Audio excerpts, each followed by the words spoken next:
Hello guys, welcome back to my YouTube channel NCE classes. So guys, कैसे हो आप सब? आई होप आप सब अच्छे होंगे। तो आज की इस वीडियो में हम पढ़ने वाले हैं मैन एंड एनवायरनमेंट रिलेशनशिप। तो देखिए गाइस, ये जो आपका मैन और एनवायरनमेंट रिलेशनशिप है, इसके अंदर आपको तीन चीज़ें पढ़नी होती है। एक हमारा डिटर्मिनिज्म, पोसिलिज्म और आपका नियो डिटर्मिनिज्म। लेकिन हम इस पर्टिकुलर वीडियो में अभी हम किस चीज़ के बारे में डिस्कस करेंगे? अभी हम जो डिस्कस करेंगे वो हम करेंगे डिटर्मिनिज्म के बारे में, मीन्स नियतिवाद के बारे में। तो चलिए गाइस, स्टार्ट करते हैं हम अपनी वीडियो।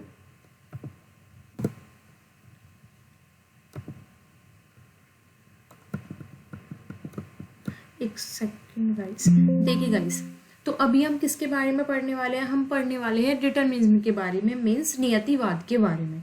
तो जो हमारे कंसेप्ट है मैन और इन्वायरमेंट के रिलेशनशिप के बीच में, तो देखिए गाइस, ये हमारा ह्यूमन ज्योग्राफी का टॉपिक है। ये हमारी ह्यूमन ज्योग्राफी पे सेकंड वीडियो है।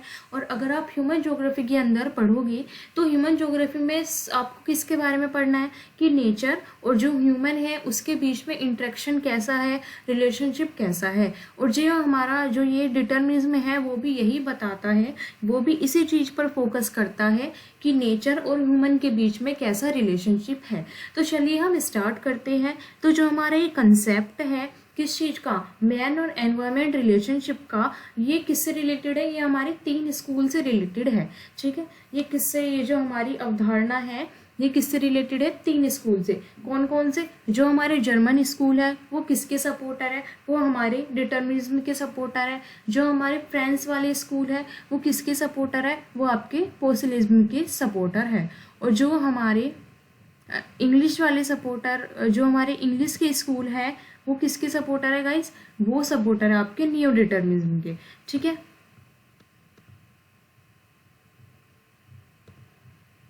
एक सेकेंड गाइस, अब सही है। ठीक है, जो हमारा ये जर्मन स्कूल किसके सपोर्टर है? आपके जर्मन स्कूल हमारे सपोर्टर है किसके? डिटर्मिनिज्म के। फ्रेंच स्कूल किसके सपोर्टर है? आपके पोसिलिज्म के। और हमारे जो इंग्लिश स्कूल है वो किसके सपोर्टर है? नियो डिटर्मिनिज्म के। तो देखिए, जो हमारा ये ज्योग्राफिकल डिटर्मिनिज्म है ये किसका, हमारा हमने जैसे अभी बात की, ये किसका विचार है? Is one such school of thought.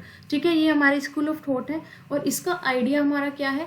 Interaction between man and nature. मतलब कि ये भी किस चीज़ पर फोकस करता है कि मैन और नेचर के बीच में कैसा इंटरेक्शन है। ठीक है, मैन और नेचर के बीच में इंटरेक्शन कैसा है, ये किस पर फोकस करता है? इस चीज़ पर। तो जो हमारा डिटर्मिनिज्म, देखिएगा इस डिटर्मिनिज्म सिंपल जो ये हमारी विचारधारा है इसका ये कहना है कि ये जो नेचर है वो सर्वे सर्वा है। मतलब नेचर ही सब कुछ है, हम ह्यूमन नेचर के बिना कुछ भी नहीं है। और हम कम्प्लीटली किस पर डिपेंड है? हम कम्प्लीटली नेचर पर डिपेंड है। ये जो हमारी विचारधारा है डिटर्मिनिज्म, वो यही कहती है कि नेचर क्या है? नेचर गॉड है, नेचर ही भगवान है। किसके लिए? हम सब के लिए, हम ह्यूमंस के लिए। तो यहाँ पर लिखा हुआ है notion that human activity was dependent on the physical environment. जो मतलब ह्यूमन एक्टिविटी है वो कम्प्लीटली किस पर डिपेंड है, किस पर निर्भर है? वो किस पर निर्भर है? फिजिकल एनवायरनमेंट पर वो निर्भर है। और गाइस, अगर हम देखें तो ये बात सच भी है कि हम किस पर निर्भर है? हम एनवायरनमेंट पर निर्भर है। लेकिन हाँ, ऐसा नहीं है कि बिल्कुल कंप्लीटली है। वो हम पढ़ेंगे, वो हम पोसिलिज्म के बारे में मतलब जब हम डिस्कस करेंगे किसके बारे में? पोसिलिज्म में डिस्कस करेंगे हम कि जो मतलब ये डिटर्मिनिज्म है वो पूरी तरीके से सही नहीं है। लेकिन अभी आपको किस पर फोकस रखना है? हमें अभी फोकस रखना है डिटर्मिनिज्म पर। ठीक है, तो अभी मैंने आपको थोड़ा सा बताया कि डिटर्मिनिज्म क्या कहता है। ये बोलता है कि नेचर ही सर्वे सर्वा है और हम ह्यूमन कम्प्लीटली किस पर डिपेंड है? हम नेचर पर डिपेंड है। हम नेचर के बिना क्या है? बिल्कुल बेकार है। ठीक है, और जब मतलब देखो गाइस, अब हम आगे देखते हैं इसके बाद।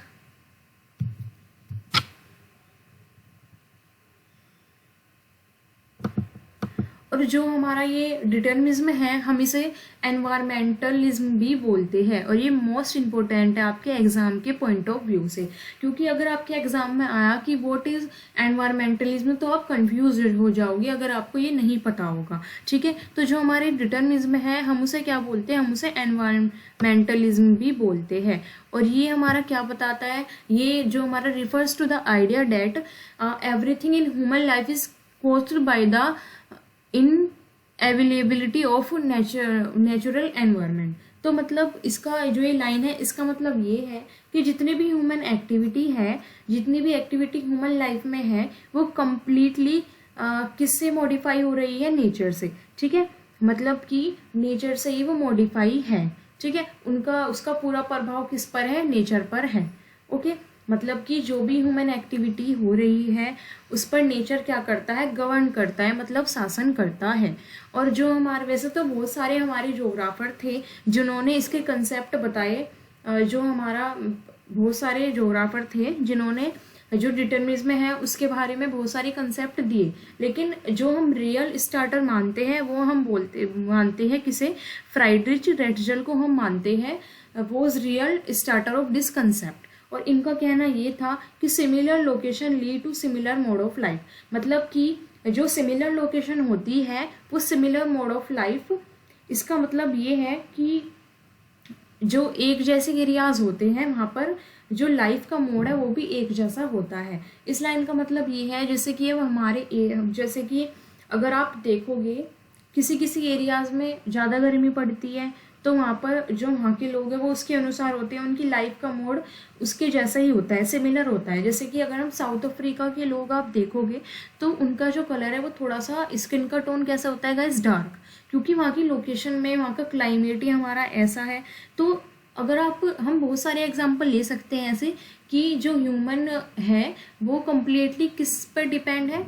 नेचर पर डिपेंड है, और हमें नेचर इतना ज़्यादा प्रभाव हमारे ऊपर डालता है। जैसे कि देखिए गाइस, अगर हमें कोई भी, जैसे आप देख सकते हो कि गर्मियों में सब्जी अलग आती है और सर्दियों में सब्जी हमारी क्या आती है? अलग आती है। ठीक है, तो ये भी क्या है? ये भी भाई नेचर अपनी मर्जी से कर रहा है कि भाई गर्मियों में ये वाली क्रॉप्स होगी, सर्दियों में ये वाली क्रॉप्स होगी। जैसे कि हम देख सकते हैं कि गर्मियों में क्या है? मैंगो आते हैं, लेकिन जो हमारे सर्दी है, विंटर सीजन है, उसमें मैंगो नहीं आते। तो ये क्या है? ये भी हम नेचर हमारे ऊपर एक तरीके से क्या है? बाउंड्री क्रिएट कर रहा है नेचर, है ना। और ये जो डिटर्मिनिज्म है वो यही बोलता है कि नेचर क्या है, मतलब कि नेचर ही सर्वे सर्वा है, हम नेचर पे कम्प्लीटली डिपेंड है, हम उसके बिना बेकार है। ठीक है, अगर हम बात करें आगे तो देखिए गाइस, जो हमारे ये बिलीव इन ये क्यों, ये मतलब हम ये भी बोलते हैं कि जो ये रिलेशनशिप है मैन और नेचर का, ये कैसा रिलेशनशिप है? ये स्लेव और मास्टर जैसा रिलेशनशिप है। मतलब कि अगर हम बात करें जो डिटर्मिनिज्म क्योंकि बोलता है कि नेचर ही सर्वे सर्वा है और बिना नेचर के इंसान कुछ नहीं कर सकता, तो अगर हम इस रिलेशनशिप के बारे में बात करें तो ये कैसा रिलेशनशिप है?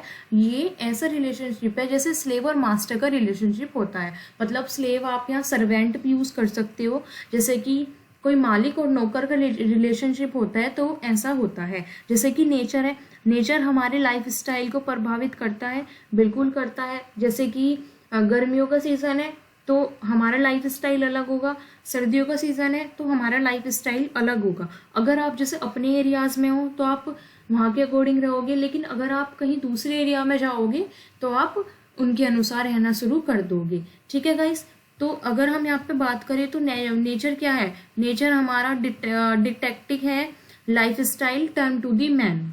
और अगर हम बात करें